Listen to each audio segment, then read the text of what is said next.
Sir, हमारे 4 viewers ने गिरते बालों के लिए सवालात किए हैं। पहले नंबर पर फाहद बसरा हैं। उन्होंने पूछा है कि गिरते हुए बालों को कैसे स्टॉप किया जाए। अपने बालों को मिट्टी, डस्ट यानी गर्दो गुबार से बचाएं। विद इन 48 आवर्स अपने बालों को एक बार जरूर धोएं और इसके लिए हमेशा ताज़ा या नीम गर्म पानी इस्तेमाल करें।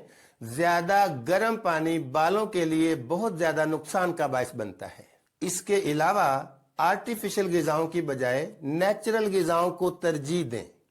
और ख़ातीन के बाल चूंकि लेंथी होते हैं, इसलिए उन्हें ज्यादा एहतियात और हिफाजत की जरूरत होती है। लिहाजा बाल धोने के बाद मोटे दंदों वाली कंघी से बालों के उलझाव को आसानी से नरमी से सुलझाएं। खुश्क और उलझे हुए बालों में टूटे दंदों वाली या बारीक कंघी हरगिज इस्तेमाल ना करें। इससे बाल ज्यादा डैमेज होते हैं।